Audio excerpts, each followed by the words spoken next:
আসসালামু আলাইকুম গাইস, আপনারা সকলে কেমন আছেন? আমরা আলহামদুলিল্লাহ ভালো আছি। আজকে আমি রান্না করব গরুর মাংস আর হলো কাঁচা কলা ভর্তা আর হলো ভাত রান্না করব। তো সম্পূর্ণ ভিডিওটি না টেনে দেখতে থাকুন।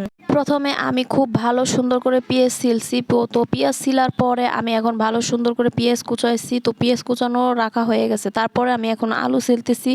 আলু ছিলার পরে আলু সুন্দর করে কাটতেছি। তারপরে আমার আলু কাটা ছিলা কমপ্লিট করছি। তো তারপরে আমি এখন কাঁচা কলা আজকে ভর্তা করব।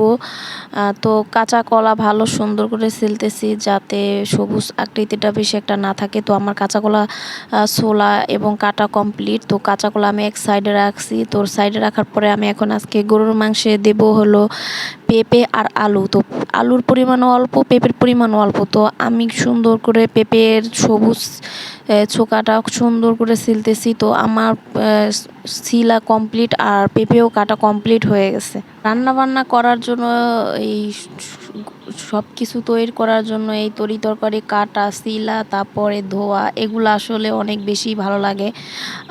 তারপরে আমি আলু আর হলো পেঁপে সুন্দর করে ভালো করে ধুয়ে পরিষ্কার করে রাখছি। তারপরে আমি কাঁচা কলা ভালো সুন্দর করে লবণ দিয়ে রাখছিলাম। তো লবণ দিয়ে রাখার পরে ওইটা আমি ভালো সুন্দর করে ধুয়ে রাখছি। যদি কাঁচা কলা ছিলার পরে কাটার পরে যদি লবণ দিয়ে মাইখা না রাখা হয় তাহলে ওইটা কালো হয়ে যায়। এর জন্য আমি এটা ভালো সুন্দর করে লবণ দিয়ে কাইটে রাখছি, ধুয়ে আর সুন্দর করে রাখছি। এরপরে আমি এখন গরুর মাংসটা সুন্দর করে কাটছি, ছোট ছোট সাইজ অনুযায়ী কেটে নিয়েছি। তো কেটে নেওয়ার পরে এখন আমি ভালো সুন্দর করে ধুয়ে নিয়েছি। তো ধোয়ার পরে আমার এখন রান্নার চুলাটা অন করে দিছি। তারপরে আমি পেঁয়াজ দিছি, তেল দিছি, সুন্দর করে নাড়াচাড়া করার পর যখন পেঁয়াজটা একটু অর্ধেক জাল হয়েছে তো তারপরে আমি মশলাটা দিয়ে দিছি। তো এখানে সব রকমের মশলা দেওয়া আছে। তারপরে আমি এটা ভালো সুন্দর করে নাড়াচাড়া করতেছি যাতে এটা লেগে না যায়। তারপরে আমি খুব সুন্দর করে জালটা বাড়িয়ে দিছি। জালটা বাড়িয়ে দেওয়ার পর লবণটা দিয়ে দিছি। তো লবণটা একটু পরিমাণে কম হয়েছে। তো আমার মনে হলো যে না আর একটু লবণ দেওয়া লাগে।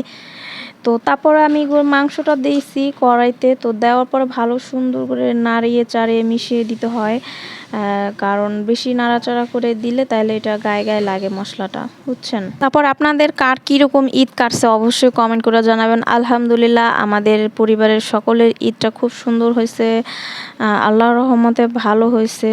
এতটুকুই। সকালবেলায় আমাদের এখানে অনেক পরিমাণে বৃষ্টি হয়েছে, 2 দিন যাবৎ প্রচুর পরিমাণে বৃষ্টি। তো বৃষ্টির মধ্যে অনেকটাই খারাপ লাগে আমার কাছে। আপনাদের কার কাছে কীরকম লাগে জানি না, আমার কাছে ভালো লাগে না তেমন একটা। তারপরে দেখুন আমার খালামুনি রান্নাঘরে বাহিরে আছে। ও তো আমার ছেলেটা কীভাবে নানুরে ভেঙাইতেছে, গাড়ি চালাইতেছে বুন বুন করে। তারপরে এই যে আমার তরকারিটা এই যে প্রায় হয়ে হয়ে আসছে। তারপরে পেঁপে দিয়ে দিব এখন। আমার কাছে কিন্তু কাজ করতে তেমন একটা ভালো লাগে না, মাঝে মাঝে ভালো লাগে, মাঝে মাঝে ভালো লাগে না।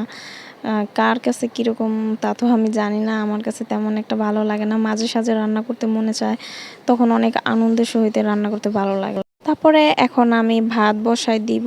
তো ভাত এই যে বলক আসছে প্রায়। তো আজকের ভিডিও এই পর্যন্তই। তো সবাই ভালো থাকবেন, আল্লাহ হাফেজ, আসসালামু আলাইকুম। আমার তরকারি রান্না হয়ে গেছে।